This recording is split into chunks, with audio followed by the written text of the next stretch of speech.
Mystic vibrations. మనకి universe ఇన్ని లక్షల రకాల మనుషుల్లో కొన్ని స్పెసిఫిక్ నేచర్స్ అంటూ డివైడ్ చేసిందండి. అలా డివైడ్ చేస్తేనే 12 నెలలు, అలా డివైడ్ చేస్తే 100 సంవత్సరాలు, అలా డివైడ్ చేస్తే 9 నెంబర్లు, అలా డివైడ్ చేస్తే 8 వైబ్రేషన్స్. అయితే మనం ఒక డేట్ ఆఫ్ బర్త్ని తీసుకొని లెక్క వేయాలంటే ప్రతీదీ లెక్క వేస్తాం. ఒక మనిషి లక్షణాలు వాళ్ళు పుట్టిన నెలలో ఉంటాయండి. అయితే ఇందులో వెనకాల ఉన్నటువంటి అతిపెద్ద రహస్యం ఏమిటంటే 12 నెలల లక్షణాలు ఏ నెలలో అన్నా కనపడవచ్చు మీకు. ఇప్పుడు ఏప్రిల్లో డాక్టర్లు పుట్టరని చెప్పామనుకోండి, ఏం లేరా ఏప్రిల్లో? ఇప్పుడు ఇక్కడ కనుక్కోవాలి మనం. ఏప్రిల్లో ఈ లక్షణం ఎలా వచ్చింది? ప్రతిదీ ఒకదాంతో ఒకటి ఇంటర్లింక్ అయిపోయి ఉంటుందండి. అలాగ మార్చి వాళ్ళు దీన్ని నేను ఎప్పుడు కూడా సముద్రంలో అలల మీద అలవోకగా ప్రయాణించే పెద్ద ఓడ దగ్గర నుంచి ఒక చిన్న తొట్టెలో ఒక మనిషి కూర్చుని అంత పెద్ద అలల్లోంచి కూడా వాడు వెళ్ళిపోతూ ఉంటాడండి. ఇది మార్చ్. అసలు కొంత ఉగ్రంగా ఉంటారండి. అంటే ఆ కళ్ళల్లో కనపడిపోతుంది కోపం. మాట పదునుగా ఉంటుంది. చక్కటి వ్యవహారవేత్తలు వీళ్ళు, మార్చిలో పుట్టిన వాళ్ళు. నిజంగా మార్చిలో పుట్టిన అమ్మాయి ఉన్న తల్లిదండ్రులు అమ్మాయికి 20 ఏళ్ళు వచ్చేసరికి ప్రతి విషయంలో మనకు సలహా ఇస్తుంది. ఫినాన్షియల్ ఇబ్బందుల దగ్గర నుంచి ప్రతి ఒక్కటి ఆ అమ్మాయి చేతిలోకి తీసుకుని సర్దుతుందండి. ఇది మార్చిలో పుట్టే అమ్మాయి లక్షణం. అయితే డేట్ సీక్రెట్. ఎందుకంటే అయ్యో మా అమ్మాయి ఈ డేట్లో పుట్టలేదండి అని బాధపడిపోతున్నారండి. మనుషులం కదా, మనం ఈజీగా రెస్పాండ్ అవుతాం, రియాక్ట్ అవుతాం. సో మార్చిలో పుట్టిన వాళ్ళకి ఒక్కటే ఒక్క వర్డ్ అండి, ఏదైనా సరే ప్లాన్గా చేసేసుకుంటారు. వాళ్ళకి ఎంత పెద్ద పోస్ట్ ఇచ్చినా నిర్వహిస్తారు. వాళ్ళకి అప్పటిదాకా దాంతో సంబంధం లేదు, కానీ ఒక్కసారి ఆ పోస్ట్లోకి వెళ్తే వాళ్ళంత పర్ఫెక్ట్గా ఎవరు పని చేయకుండా ఉండరు. టెక్నికల్ పర్సన్స్ అండి వీళ్ళు. అంటే ఎక్కువగా టెక్నికల్ ఎడ్యుకేషన్ వైపు మొగ్గు చూపుతారు. మార్చిలో బిఏ వాళ్ళు లేరా? ఉంటారు. బిఏ ఎక్కడన్నా తప్పు వస్తే క్షమించండి, నేను చదివి చాన్నాళ్ళు అయిపోయింది, 40 ఏళ్ళ పైన అయిపోయి ఉంటుంది. బిఏ పొలిటికల్ సైన్స్ తీసుకొని ఎంఏ పొలిటికల్ సైన్స్తో చేసి దీన్ని ఆప్షన్గా తీసుకొని ఐఏఎస్ ఆఫీసర్ అయిన వాళ్ళు ఉన్నారండి. అఫ్కోర్స్ ఒకప్పుడు నాకు చిన్న చూపు, ఎందుకంటే నాకు సైన్స్ తప్ప వేరే నచ్చేది కాదు.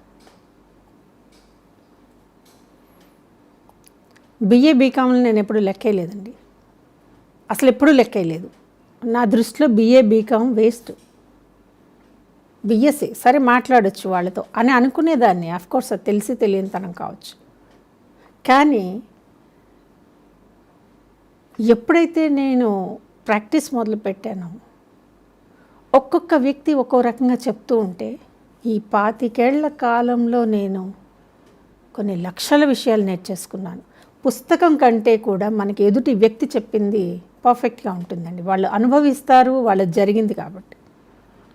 అలాగా 1970స్లో బిఏ పొలిటికల్ సైన్స్ తీసుకుని ఎంఏ పొలిటికల్ సైన్స్ చేసి 1977 ఐ థింక్, ఎస్ అండి, మేబీ 1 ఇయర్ అటు ఇటు ఉండొచ్చు, ఆ బ్యాచ్లో ఐఏఎస్ ఆఫీసర్గా సెలెక్ట్ అయినటువంటి వ్యక్తి కాకతాళీయంగా నాకు ఫ్రెండ్. అంతే. ఆ ఇన్సిడెంట్తో నాకు బిఏ మీద బీకామ్ మీద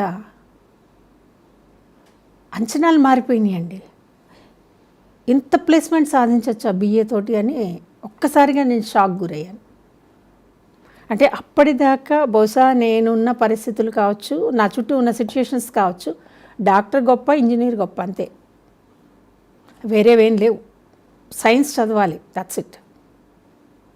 అంటే కళ్ళు మూసుకుని నిద్రలో అడిగినా కూడా ఆర్కిమెడిస్ సూత్రం చెప్పాలండి. ఏ నిమిషంలో అడిగినా కెప్లర్ లాస్ చెప్పాలి. ఏ నిమిషంలో అడిగినా డార్విన్ సూత్రాలు చెప్పేయాలి. సైన్స్లో ఏ సూత్రం ఉందో చెప్పేయాలి. ఇదే మా తెలివితేటలు అక్కడ. అంటే ప్రపంచంలో చాలా రకాల చదువులు ఉంటాయని తెలియడానికి నాకు ఇన్ని ఎదుర్కోవాల్సి వచ్చింది. మార్చండి.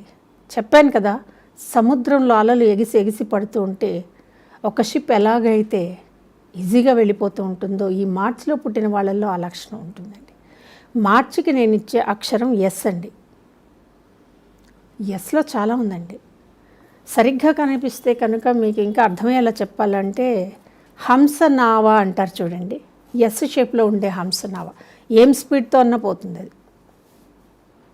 అంటే అంత స్పీడ్తో లైఫ్ని గడిపేయగలరు. చాలా సిద్ధాంతాలు ఉంటాయి వీళ్ళకి. 600 అవి చేసేస్తారండి. చాలా ఈజీగా కనపడే అవినీతి అనే మాట ఈ మార్చి తాలూకు మనుషులలో తక్కువ అండి. స్థిరంగా ఉంటారు. స్థిత ప్రజ్ఞత.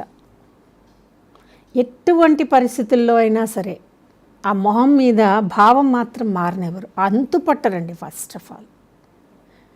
కానీ కుటుంబంలో కనుక మార్చిలో పుట్టిన పిల్లలు ఉన్నారంటే వాళ్ళకి 15-20 ఏళ్ళు వచ్చిన తర్వాత మన చేతుల్లోంచి ఫ్యామిలీ భారాన్ని తీసుకుంటారు. చక్కగా నడిపేస్తారు. ఈ పిల్లలు వివాహమైనా కూడా అమ్మా నాన్న అంటే అంతే ఇష్టంగా ఉంటారండి. ఇష్టంగా ఉండటం కాదు, వచ్చిన జీవిత భాగస్వామి ఎదుట అమ్మని నాన్నని వాళ్ళు ఉంచే ప్లేస్ కానీ ఆ రికగ్నిషన్ కానీ మిగిలిన నెలల్లో నేను అంతగా గమనించలేదు. అమ్మ అంటే ప్రాణం, నాన్నంటే ప్రాణం, at the same time family అంటే ప్రాణం అంటారు వీళ్ళు. అంత బ్యాలెన్స్ చేస్తారు. అందుకే అన్నాను, సముద్రంలో అలలు ఎగిసిపడినప్పుడు ఒక షిప్ ఎంత ఈజీగా వెళ్ళిపోతుందో గమ్యం వైపు, మార్చ్లో పుట్టిన వ్యక్తులు కూడా వెళ్తారు. చెప్పాను కదండి, టెక్నికల్ అనే దానికి మరో పేరు మార్చ్. అఫ్కోర్స్ కాస్త గట్టిగా ఉంటారు, చాలా తెలివిగా మాట్లాడతారు. ఏదేమైనప్పటికీ మార్చిలో పుట్టిన పిల్లలు రాణిస్తారు అంతే. ఈ వీడియో కనుక మీకు నచ్చినట్లయితే లైక్ చేయండి, షేర్ చేయండి, మా ఛానల్ని సబ్స్క్రైబ్ చేయండి.